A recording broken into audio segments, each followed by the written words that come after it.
A Terra guarda seus segredos de muitas formas, e sem dúvida, o permafrost é um dos melhores processos naturais de preservação que existem.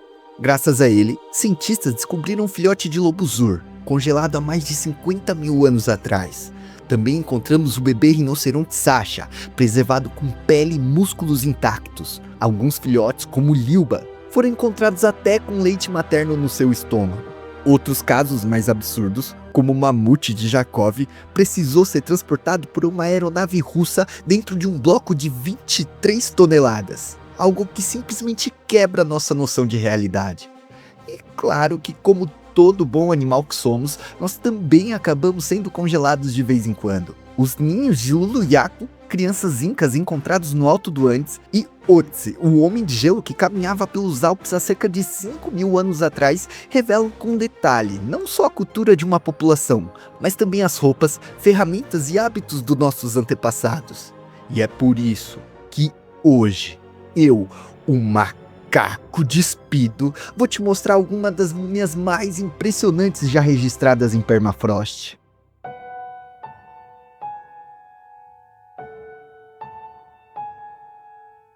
Muito antes da nossa espécie sequer sonhar em existir, a Terra já havia atravessado enormes extinções em massa. E um dos capítulos mais caóticos que a gente já enfrentou, e que por incrível que pareça ainda está rolando nesse exato momento, é a famosa Era do Gelo, o período marcado pela dança incessante entre o resfriamento e o aquecimento global. E olha, meu primatinha, antes da gente falar de animais, a gente tem que lembrar que os animais são resultado da natureza, e não ao contrário. As oscilações não agem somente na paisagem, elas transformam profundamente os seres vivos. Por exemplo, nessa mesma Era do Gelo, em momentos em que a Terra resfriava e o frio avançava, as geleiras se expandiam, diminuindo o nível do mar. Assim, vastas faixas de terras que antes eram submersas ficam completamente expostas para os seres vivos. Essas áreas, por sua vez, formam enormes pontes naturais entre os continentes. Posteriormente, elas foram usadas como rotas que permitiram inúmeras espécies migrar para territórios até então inacessíveis. Quando esse ciclo se invertia na Era do Gelo e o planeta entrava em fases mais quentes, o gelo recuava, o nível do mar voltava a subir e muitas dessas conexões terrestres desapareciam. Populações que antes eram ligadas acabavam sendo isoladas por oceanos, florestas, rios e até mesmo cadeias montanhosas. Aos poucos, grupos da mesma espécie, agora vivendo separados em ambientes completamente diferentes, começavam a mudar por conta própria, acumulando diferenças até o ponto de formarem novas espécies. Esse processo é conhecido como especiação alotrófica, e durante a Era do Gelo, essa foi uma das maiores forças motrizes da natureza, resultando em espécies como os gigantescos mamutes e até uma variedade enorme de dente de sabres. Alguns desses representantes, e de inúmeros outros que também viveram na Era do Gelo, viviam em regiões tão frias, mas tão frias, que quando elas morriam e ficavam soterradas por lama, neve e sedimentos, seus corpos acabavam presos em um solo que nunca iria se descongelar. E é aqui que chegamos no permafrost. O permafrost é quase como se fosse um milagre da preservação dos corpos, e ocorre em uma sequência de processos relativamente rápidos. Primeiro, a superfície é coberta por uma camada de terra úmida, gelo ou qualquer outra matéria orgânica. Depois, com frio constante, tudo é endurecido, e com o passar do tempo, novas camadas de sedimento, neve compactada e solo congelado acabam se acumulando por cima dessas antigas. Se um ser vivo morresse e fosse soterrado rapidamente, ele era isolado completamente do ar, da água e da ação de muitos decompositores. Sem oxigênio abundante, sem calor e sem umidade livre circulando do jeito normal, o processo de decomposição fica drasticamente mais lento. Foi assim que há cerca de 30 mil anos atrás, um esquilo apelidado como Bola de Pelo acabou ficando aprisionado na região de Yukon, no Canadá. A partir das análises do corpo e de comparações com o comportamento de esquilos modernos, os pesquisadores indicaram que esse pequeno mamífero aqui provavelmente morreu enquanto dormia. Essa hipótese foi levantada principalmente pela posição a qual ele se encontra. Numa análise mais detalhada por raio-x, foi possível observar seus ossos, órgãos, pelos e pele. Ainda nessa região, Yukon, outra descoberta absurda foi a de um filhote fêmea de lobo cinzento mumificado no permafrost e datado de cerca de 57 mil anos, ou melhor dizendo, 800 mil anos no calendário canino. Ela foi encontrada em 2016 por mineradores e desde então passou por várias análises que impressionaram os pesquisadores pelo nível quase que inacreditável de preservação.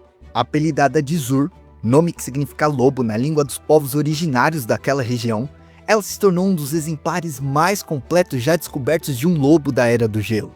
O lado mais triste dessa história é que Zur morreu com apenas 6 a 7 semanas de vida. Mas a melhor parte, né, pelo menos pro nosso lado, é que mesmo tão jovem, seu corpo ficou muito, mas muito preservado. Pele, pelos e outros tecidos moles se manteram intactos. Os pesquisadores acreditam que ela provavelmente se foi quando sua toca desabou, o que teria soterrado o corpo rapidamente e ajudado ainda mais na sua conservação dentro do permafrost. As análises também mostraram que Zur tinha uma relação antiga com os lobos cinzentos de Beringia. E o mais curioso desse estudo é que, estudando seu conteúdo estomacal, a gente pode ver que sua dieta era composta majoritariamente à base de peixes, mostrando que até os lobos da Era do Gelo eram animais extremamente adaptáveis.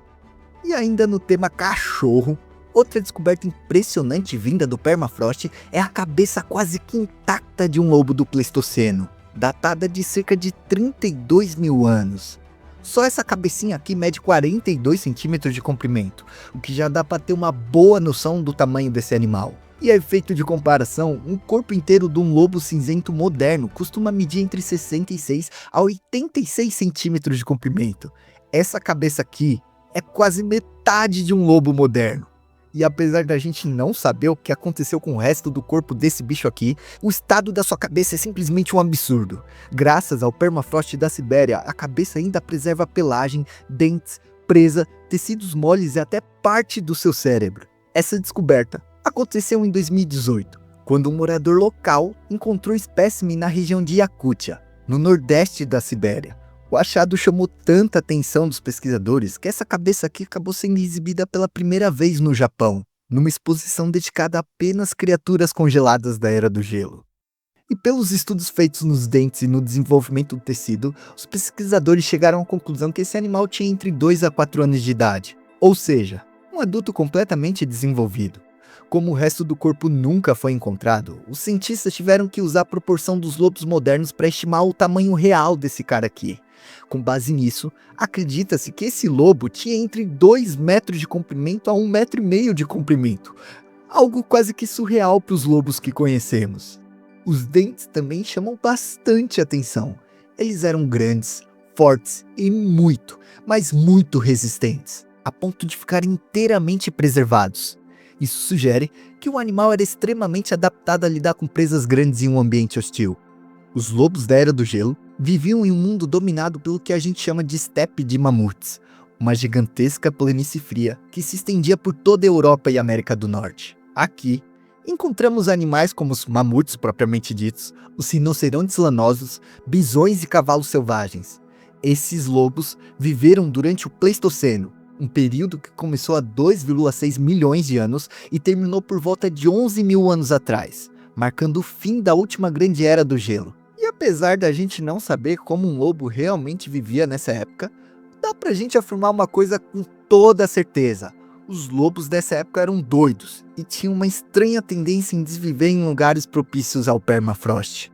O número desses achados é tão grande que antes da gente passar para os rinocerontes lanosos, eu vou citar 2 casos bem curiosos. O primeiro é de um lobo mumificado que passou mais de 44 mil anos no permafrost da Sibéria. O animal foi encontrado em 2021 por moradores da região de Abi, no nordeste da Rússia. Analisando a sua múmia, os pesquisadores descobriram que ele na verdade se tratava de um macho adulto, provavelmente um grande predador da Era do Gelo. Só que, para além desse espécime maravilhoso, O que realmente chamou a atenção aqui foram os seres que viviam dentro desse cara. Durante a necrópsia, os cientistas encontraram micro-organismos antigos ainda preservados em seu corpo. Vírus, bactérias e outros agentes microscópicos também podem ser encontrados junto desses animais em permafrost, podendo sobreviver por milhares de anos nessas condições. Essas análises nos ajudam não só a entender a evolução dos lobos, como também a evolução dos micro-organismos que residem na gente. O segundo caso que eu quero trazer aqui, e que talvez seja o mais famoso de todos, é a do Dogor, um filhote de lobo extremamente azarado. Dogor viveu apenas 2 meses antes de morrer por causas desconhecidas, e seu nível de preservação é tão absurda que aqui a gente encontra pelos, cílios e até seus bigodinhos praticamente intactos. Quando ele foi encontrado, os pesquisadores ficaram completamente confusos. Dogor poderia não ser só um filhote de lobo comum, como também um dos primeiros cachorros da história, o que por si seria uma das maiores descobertas do mundo. O problema é que nem mesmo depois dos primeiros testes de DNA, a gente conseguiu resolver essa dúvida. A resposta veio só em 2022, quando um grande estudo publicado na Nature analisou o genoma de 72 lobos antigos, cobrindo um intervalo de quase 100 mil anos de evolução. Entre essas amostras estava o DNA de Dogor, e realmente, o resultado deu que Dogor era um lobo, e não um cachorro primitivo. Só que apesar dessa infelicidade, a gente conseguiu ter dados muito concretos sobre a evolução dos cachorros. Os estudos indicaram que os cachorros de hoje são geneticamente mais próximos dos lobos antigos da parte oriental da Eurásia do que propriamente das populações ocidentais do continente. E isso quer dizer que muito provavelmente os primeiros humanos a reproduzirem e selecionarem ativamente os cachorros foram provavelmente grupos de hominídeos asiáticos. E para longe do papo de só cachorro, vamos falar dos rinocerontes, o bicho que pra mim é uma das melhores bizarrices da natureza. Os rinocerontes passaram por intenso processo de adaptação para sobreviver nas regiões frias. O rinoceronte lanoso, por exemplo, era coberto por uma espessa camada de pelos longos e grossos, algo bem diferente do rinoceronte que a gente vê hoje.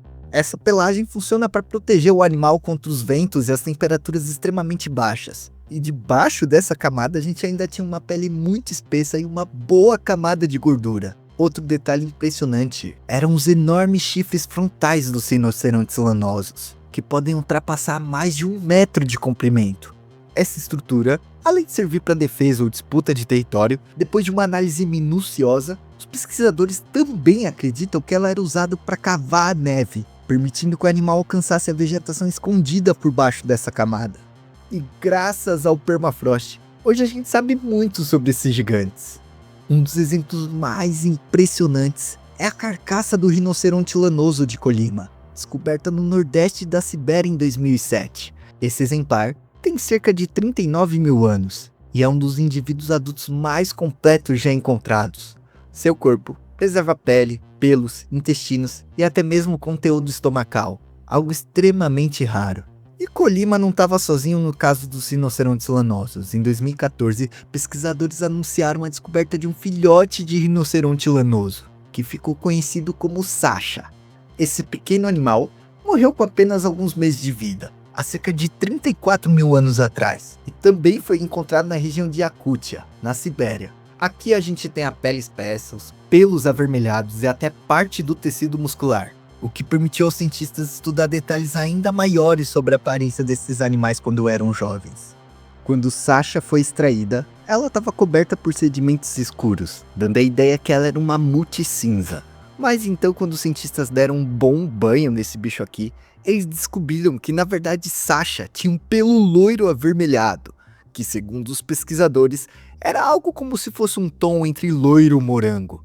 Analisando os dentes, os cientistas também descobriram que o animal tinha cerca de 7 meses de idade quando morreu. E mesmo sendo um bebê, ele era enorme para os padrões modernos. O corpo de Sasha mede quase 1,5 metro de comprimento, por quase 2 de altura. E para você ter ideia, muitos rinocerontes modernos só chegam a essas dimensões com cerca de 1 ano e meio de vida. Outra coisa que vale a pena ser destacada é que a descoberta de Sasha é extremamente importante. Isso porque rinocerontes lanosos são muito raros de se encontrar no permafrost. Esse animal era um mistério cabuloso e a gente ainda tem que tentar entender melhor como exatamente ele vivia, o que ele comia, onde ele se encaixava na árvore evolutiva da vida e como ele foi extinto. Outro achado notável veio da região de Absky, não sei como se fala. Aqui, os pesquisadores encontraram uma carcaça quase que completa de um rinoceronte lanoso. Mesmo depois de dezenas de milhares de anos, esse carinha aqui manteve partes da pele, do pelo e até mesmo do seu tecido. Foi estudando a anatomia desse cara que a gente conseguiu entender melhor o ambiente a quais eles viviam. Inclusive, um fato interessante é que por muito tempo os humanos pré-históricos viviam e conviviam diariamente com esses gigantes aqui. Existem várias pinturas rupestres de rinocerontes lanosos, como as famosas representações da caverna de Chauvet na França. Feita há milhares de anos, os humanos pré-históricos representaram os rinocerontes lanosos como uma forte força coletiva. E sério, se você gosta de pintura rupestre, dá uma olhada nessas pinturas aqui, até porque elas são transcendentais. Mas enfim, durante muito tempo, muitos pesquisadores também acreditavam que esses animais aqui desapareceram principalmente por causa da caça humana. Só que descobertas como o rinoceronte de Colima e outros exemplares bem preservados em permafrost ajudam a reforçar uma hipótese ainda mais pertinente. A extinção desses carinhas aqui foi causada principalmente pelo aumento das temperaturas globais no final da Era do Gelo. Segundo os pesquisadores, à medida que o clima esquentava, as grandes estepes frias onde esses malucos viviam simplesmente colapsaram, e os rinocerontes lanosos também sumiram do mapa. O rinoceronte lanoso mais recém descoberto aconteceu em 2024, na Rússia.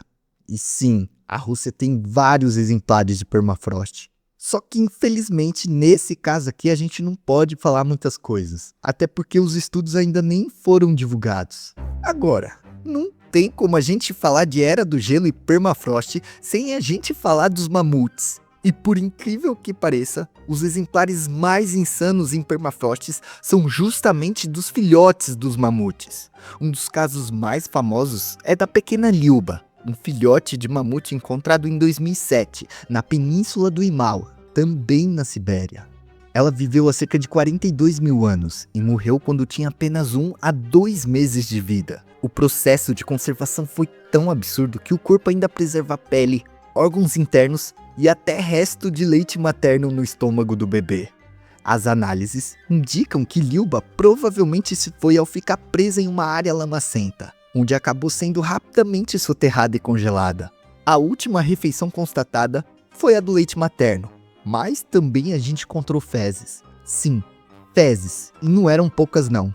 Não se sabe o porquê Liuba ingeriu uma quantidade enorme de esterco, mas pelo visto ela não teve o fim muito bom não. Liuba também foi um dos melhores fósseis de mamutes já descobertos, até descobrirem Yucca, o bebê fêmea de mamute mais bem preservado que já tivemos. Inclusive, eu nem vou falar muito sobre Yucca, até porque eu já fiz um vídeo sobre permafrost e nesse primeiro vídeo eu falo muito sobre ela. E se você não viu, vai lá e corre porque o conteúdo tá muito, mas muito bom mesmo. Outro caso impressionante é da filhote Croma. Ela foi descoberta em 2008, também na Sibéria. Ela também foi um dos casos de filhotes engolidos por lama. Vivendo há cerca de 52 mil anos atrás, ela foi encontrada praticamente inteira. Pele, músculos e até parte do cérebro foram preservadas. Croma ajudou os cientistas a estudar a genética e o desenvolvimento dos mamutes, além de fornecer uma pista importante sobre como esse animal crescia e se adaptava em ambientes da Era do Gelo. Logo em seguida, temos Dima, talvez um dos mamutes congelados mais bem conhecidos. Ele foi encontrado em 1977, na região de Yakutia, e viveu há cerca de 40 mil anos atrás. Dima provavelmente também se foi após ficar preso numa poça de lama, e seu corpo também acabou preservado quase que por inteiro, tendo músculos, órgãos internos e a estrutura da pele muito bem detalhada. E agora com certeza você deve estar se perguntando, cadê o pai dessas crianças aqui? Por que a gente só encontra filhote de mamute? Não tem nenhum gigante congelado já encontrado? Bom, existem vários mamutes adultos encontrados em permafrost. O caso mais curioso é o do chamado mamute de Jarkov, Encontrado na Sibéria no final da década de 1990, ele surpreendeu todo mundo não só pelo nível de preservação, mas pelo método insano de extração utilizado pelos cientistas. O corpo de Jakov estava preso em um gigantesco bloco de permafrost, tão grande, tão bem preservado, que os cientistas decidiram algo bem incomum. Em vez deles retirarem o animal ali mesmo e transportar para o laboratório, eles cortaram um bloco inteiro de gelo para fazer isso. E a gente não tá falando de uma simples pedrinha não. O bloco de Jakov tinha cerca de 23 toneladas de peso, algo que parece ser até impossível de ser transportado. Mas não foi não, os cientistas botaram esse maluco aqui presos a uma aeronave do exército russo e levaram o corpo de Jakov até Khatanga, onde os cientistas puderam trabalhar em condições mais controladas. A ideia era deixar o gelo derreter lentamente, permitindo estudar o mamute com muito mais cuidado.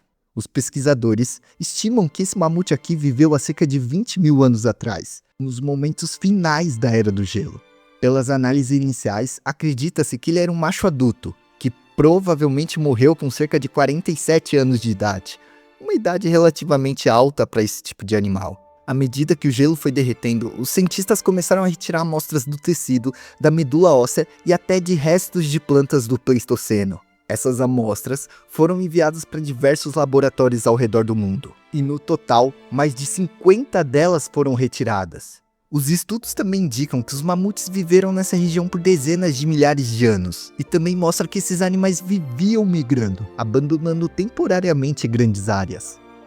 Temos também o famoso mamute de Ukagir, descoberto em 2002 na Sibéria.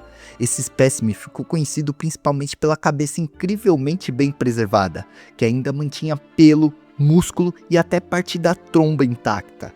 Esse tipo de preservação nos ajuda a entender não só como era a aparência externa do animal, como também estruturas extremamente delicadas, que normalmente desapareciam em fossilizações comuns.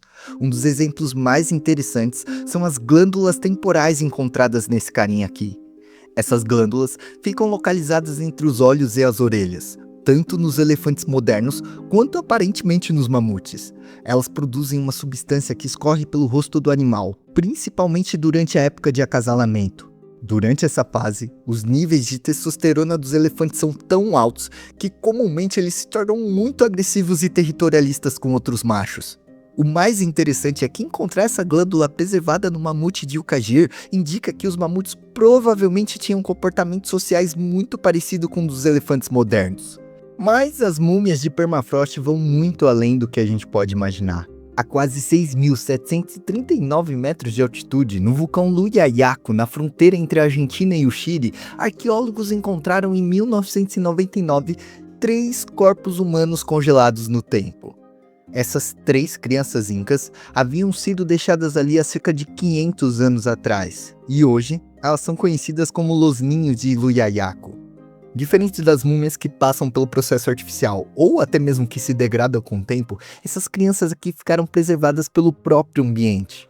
O frio extremo, a baixa umidade e o ar rarefeito da montanha funcionaram como um freezer natural, mantendo pele, cabelo, roupas e até tecidos internos praticamente intactos. Mas para a gente entender melhor o que essas crianças estavam fazendo aqui, a gente precisa falar de um ritual inca chamado Capacocha. Esse ritual era uma das cerimônias religiosas mais importantes do Império. As crianças que eram selecionadas para participar dele, normalmente eram escolhidas por serem consideradas fisicamente perfeitas, ou até mesmo pertencerem a famílias importantes. Na visão dos incas, essas crianças não estavam sendo punidas. Muito pelo contrário, elas eram vistas como mensageiras sagradas, intermediárias entre o mundo dos humanos e o mundo dos deuses. Depois de selecionadas, elas passavam por um processo cerimonial que podia durar meses. Elas eram levadas a longas peregrinações pelo Império, recebiam roupas finas, alimentos especiais e participavam de rituais religiosos. Só depois desse processo elas eram conduzidas para a montanha. Entre as 3 múmias encontradas, a mais famosa ficou conhecida como a Donzela, a qual eu falei no vídeo passado, mas não entrei muito a fundo sobre ela. Ela tinha 13 anos de idade quando se foi, e seu corpo foi encontrado sentado, com as pernas dobradas e os braços apoiados sobre o colo. A cabeça estava levemente inclinada e a expressão do rosto estava tão tranquila que parece que ela simplesmente tinha adormecido. E de certa forma foi exatamente isso que aconteceu. Análises feitas no cabelo da garota revelaram algo muito interessante sobre esse ritual. Nos meses que antecederam a sua ida, sua dieta mudou completamente. Ela passou a consumir carne e milho, alimentos considerados nobres dentro da sociedade inca. Também foram encontrados sinais de álcool e de folhas de coca. Essas substâncias provavelmente foram usadas para deixá-las sonolentas e relaxadas. Assim, elas foram colocadas dentro de uma caverna e, com um frio extremo daquela altitude, dormindo, o corpo dessas crianças entraram em extrema hipotermia profunda. A segunda criança aqui era de um menino de cerca de 7 anos. Diferente da donzela, o rosto dele apresenta sinais claros de estresse fisiológico. Ainda assim, seu corpo também foi encontrado cuidadosamente preparado, envolto em tecidos e acompanhado de objetos ritualísticos. Já a terceira múmia, que ficou conhecida como La Niña del Rayo, a menina do raio, tem um motivo muito curioso por trás desse nome.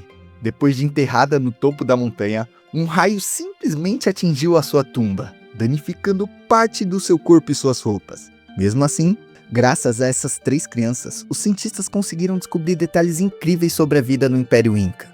Estudos feitos com tomografia, análises químicas e exames do DNA revelaram informações sobre a alimentação, a saúde, os parasitas, a organização social e até as práticas religiosas dessa sociedade.